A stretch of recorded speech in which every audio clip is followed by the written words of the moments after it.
about the Warriors of Chaos in Total War Warhammer 3 Immortal Empires. A race so good, so strong, that they have literally broken the game.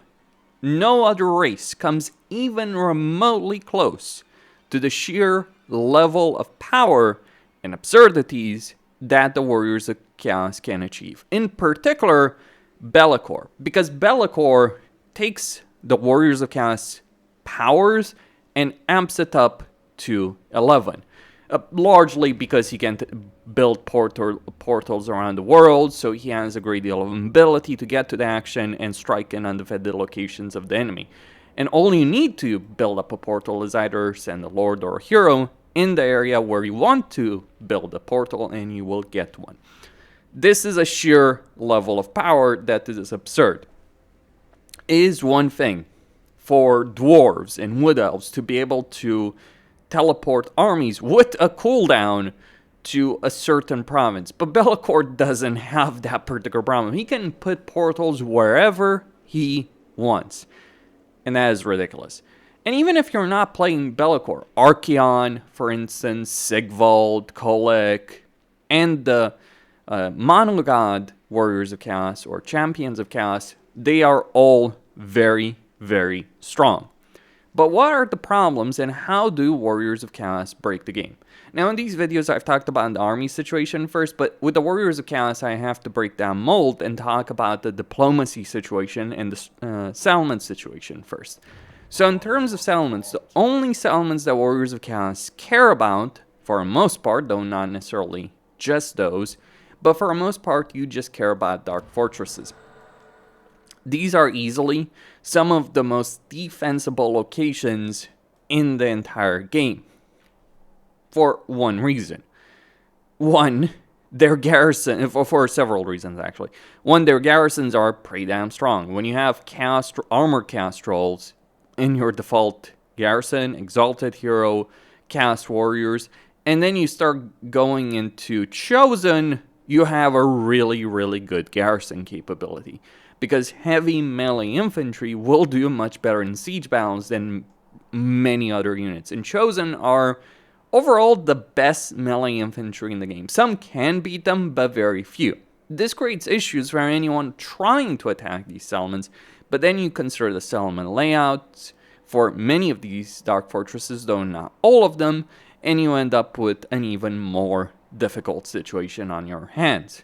But the other factor has to do with vassals, through diplomacy, and subjugation, both of which you have. So with regards to vassalization through diplomacy, you can do this with pretty much every faction.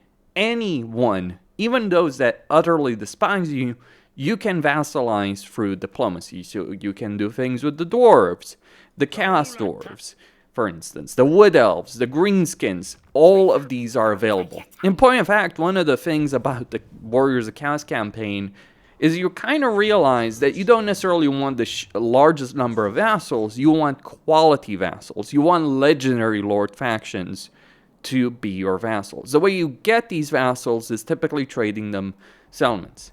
Minor settlements. So you can always trade dark fortresses. The problem with minor settlements is they have very, very little in them. It's because you only have these tier 1 settlements and they don't really have much in them at all. So it's not going to be worth in diplomacy as much as, say, a fully upgraded settlement. So if you're playing vampire counts, you have a better way of handling this because you can build proper settlements. And that has a lot of value in terms of agreements. But here's the thing. If that was the case, if that was the only benefit that Warriors of Chaos had, they would be lesser than the vampire counts from that perspective. But they have two other things. One, they have these minor vassals associated, at least one associated with each legendary lord. So basically, each legendary lord has a dark fortress that they're supposed to take basically on turn 1. And that dark fortress has some minor vassal, a Norscan vassal that is under your control. Now, due to the various AI buffs that have been implemented, even these minor, insignificant vassals of Norsca end up having a decent amount of power. Because sure, initially they might recruit Marauders, which are pathetic, but once they start getting Marauder champion stacks, that is a different situation. But beyond that one initial vassal, they have other Norscan vassals they can get through various Dark Fortresses, but most importantly, they can also subjugate a huge amount of races. Not all of them, but still a huge amount, which crucially includes things like High Elves, things like the humans, all of them, all human factions, so Bretonnia, the Empire, Kislev, which, yeah, it's pretty ridiculous, and others as well. And subjugation is ridiculously strong because you spend time being up a faction, you get a lot of experience, you get money, you can sack every settlement you're taking because you're always going to get settlements that aren't Dark Fortresses at level 1, so you don't care if you're sacking and occupying them, and then you subjugate them, and that gives you an absurd level of power, even with just minor factions, if they're of good races. So subjugating minor imperial factions, not only do you have their army suddenly turning up to support you as allies, but of course, because they're your vassals, you also get allegiance points with those fellows, and that means you can get their units through outposts. That is an absurd level of power, and it basically means that even if you're trying to lose a Warriors of Chaos campaign, it is very, very difficult to do so. Because even if you literally sit on your ass doing absolutely nothing, no recruitment, anything like that, once you take your initial Dark Fortress, your vassal is going to do so much fighting for you that even if you don't upgrade that Dark Fortress at all, the chances of you getting attacked at, say, Archeon or a Bellicor in the first place is so minimal that, well, even if that happens, you're probably going to very easily defeat. This is a situation with the Warriors of Chaos where you can start the ultimate endgame crisis from turn 1 and win. That is absurd in a lot of ways. And win in an easy way. So those are some very substantial benefits from a diplomatic perspective. Now, don't get me wrong. Compared to where the Warriors of Chaos were with their Horde armies, this is a much, much better system of handling their campaigns, undeniably so. But it gives you such a ludicrous level of power. And even if you were any other faction that was having to recruit units normally, that just had the baseline level of power, that would still make campaigns ridiculously easy. But that is not all that the Warriors of Chaos do have. Also, it should be pointed out to subjugation, you also have Forced Confederation with Bellicor and Archeon, where you can forcefully confederate all of the other legendary lords of the Warriors of Chaos. And suddenly you can run around with the largest group of legendary lords of any race in the game. And certainly the most powerful one, because Valkia, Festus, Azazel, Sigvald, Kolek, you put all of these guys as your vassals, you have a situation where every single legendary lord of the Warriors of Chaos, maybe Azazel less so, maybe less, Azazel and Festus less so, but all the others, there are videos out there from people where they make single lord stacks capable of defeating endgame armies because of their inherent power. Again, ridiculousness. But it goes even further. Let's talk about the recruitment, and let's talk about their capabilities in battle. So, they're a melee-focused faction. But here's the thing. You have genuinely, in some ways, a limited recruitment system, but one that can grant you an absurd level of power. So over here, this is turn 22, and I can just recruit an army here, and in one turn, I can get an entire army. I can't afford everything over there right now necessarily, and it's not necessarily going to be the best army, but I can certainly recruit a significant number of troops. Even if I have to put in things like Cast Warhounds to fill it up, that is very, very strong. And then you add in heroes and legendary heroes to the mix, this becomes really good. But top of this, oh yes, on top of this, Warriors of Chaos also have the ability of making these armies, which on their own would be very powerful, to be clear. Just this ability, like the downside is you have to wait for the pool to replenish, so you can't just continuously recruit. So each army you have is more valuable, but each army you have is so ridiculously strong, and they're led by strong lords with good heroes, that the downsides are relatively minimal. It can be annoying, I'm not gonna lie, but here's the thing. On top of that, you have a ridiculously large pool of regiments in renown. One of the largest in the game.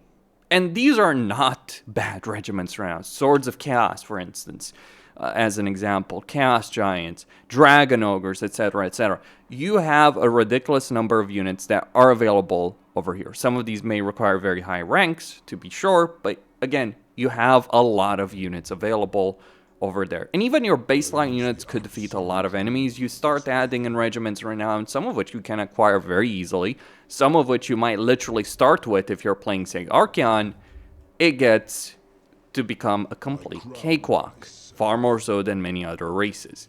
Wood Elves are boring because they are very static. Warriors of Chaos do at least need to go out there, so their campaigns are not static, but jeez, this level of power is freaking insane.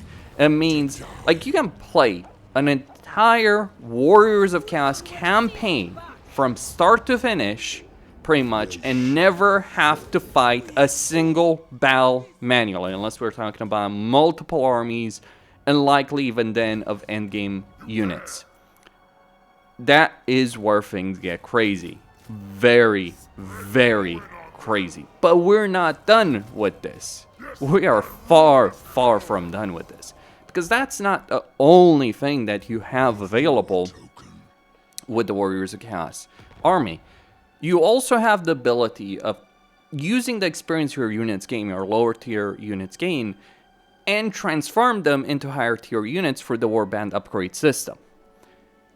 This is extremely strong because it gives you access to tier 4, tier 5 units much earlier than pretty much anyone else in the game, with the exception of maybe Skaven, who, keep in mind, Skaven do still need to invest a lot of money in structures, do still need to get those buildings built, so you probably even overmatch the Skaven in terms of like tier 5 units in that respect.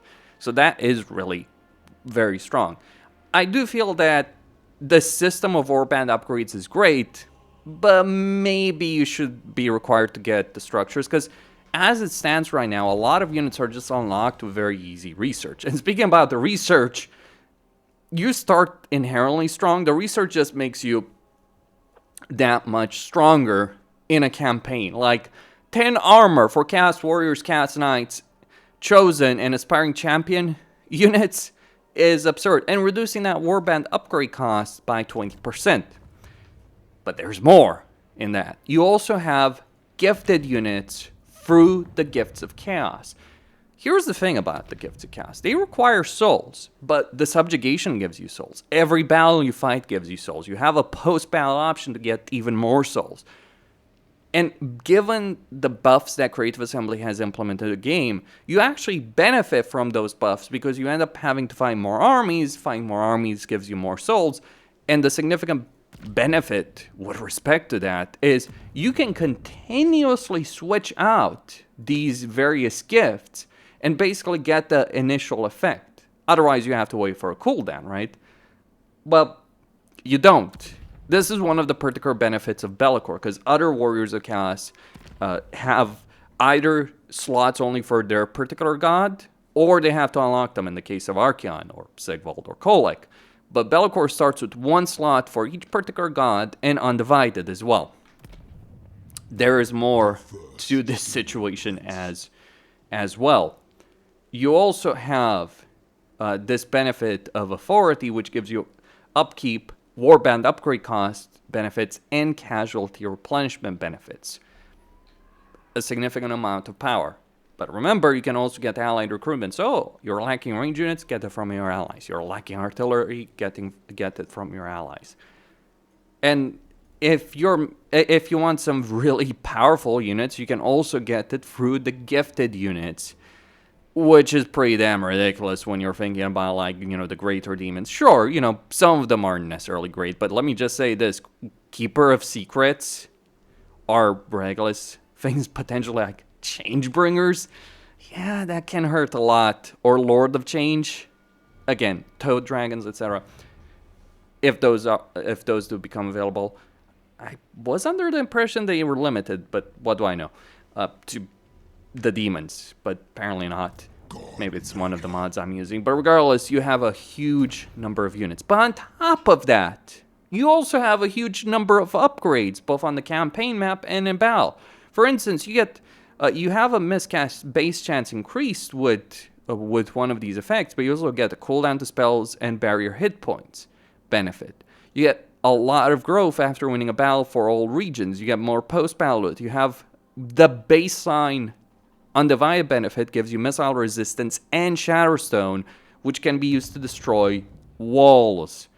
This is absurd. An absurd level of power. And all of these things combined, all of these aspects of the Warriors of Chaos, which put together, even in a more limited form if we're talking about the Champions of Chaos, so the mono-god legendary lords like Festus, Azazel, Valkia, and Village, even though they don't have access to the same kind of flexibility in terms of their roster as the Undivided ones have, they still have a ridiculous level of power because their particular dedication does confer to them certain benefits as well in that respect. Or they can, get more benefits from one particular god as opposed to have them spread around. Nurgle in particular is ridiculously good, so Festus wins out, but don't underestimate the power of Khorne either. Put together, you can play a faction when you're picking this race that not only has some of the most powerful armies in the game, but can access all the other powerful, or the vast majority of the other powerful armies with ease. And even the ones that you can't access with ease through the lack of subjugation, you can still play that diplomacy game if you want to. So you end up with absurd levels of power. Any enemy that you declare war on, like, consider this situation. I have Castalton, I have Fraught, I have Wulfric in these campaigns. 3 legendary lords, each of them pretty powerful in their own right, at least under AI control. Yes, even Wulfric. You throw these 3 at any opponent, they're gonna be obliterated. And this is still turn 22, and I spent a bit of time going through Norska to get to Zazel. That was my objective. I could have gotten, Bretonia, the Empire, Nuln. That is insanity when you put all of these things together. Great diverse number of units, really, and customization for your lords and heroes. Because you can then devote one of these guys to a particular god, which grants some benefits. It is costly in terms of the souls, but as I explained already, you are already in a very, very strong situation in that respect. And you also get benefits for various objectives that you complete, like, get wins of magic, win a battle against Siege, win an ambush battle. That is where these things start getting completely out of freaking control. So that level of power is, simply put, absurd.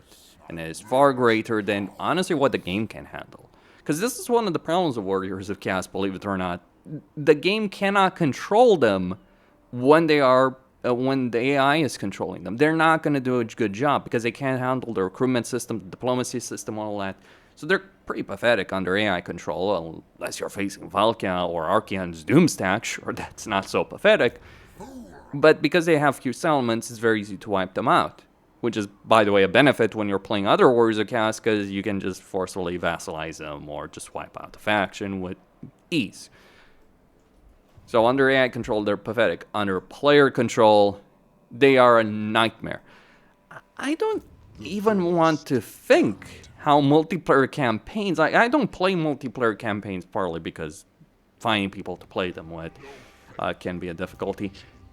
But I don't even want to imagine how it is to play a multiplayer campaign against these guys. Like, imagine going up, playing poor Lou and Leoncoeur against Bellicor in a multiplayer campaign. You're gonna get splattered easily, like without any effort. And even if you survive, good luck wiping him out. I imagine that's one of the reasons a lot of multiplayer campaigns I've seen are focused on certain objectives to take, right? As a kind of race. Because if it's a question of wiping each other out, yeah, certain factions are much better with respect to that. And Warriors of Chaos are the best in that respect. So, absurd level of power and game-breaking level of power. Now, the question is, should Creative Assembly nerf them? I mean, I think the problem is, if you nerf them, there's a high chance, because it's a delicate situation, a delicate system situation, it's very easy to break them, as we see with AI control. So I think they should tread carefully, but I also think on some level that Creative Assembly should not just look at it as like, oh, should we nerf this? Rather, I think they should look at it, okay, how do we make this better? Because these systems, the warband upgrade system, the subjugation, the vassalization, the focus on diplomacy, these are great ideas. Or having a faction that, has few settlements, so plays tall in some way, but can still win the campaign and have an entertaining and interesting campaign situation like the Wood Elves. These are great things to explore further from my point of view with respect to what they should do in the future. In some ways, I think like the Amazons handled the upgrade system better because you needed the structures in order to upgrade various units, so keep that aspect in mind. Like, you didn't just need the experience in certain research, you didn't need research at all, you need the buildings for the Amazons. Because this was developed in Troy, a Total War Saga Troy, for the Amazons upgrade system. But I think it was better in some ways in that respect. And the Amazons early did not. And maybe this is a problem. They have a lot of things all at once. Each of these systems on their own would be really powerful, but put together, you end up with sheer ridiculousness. Costin, signing out.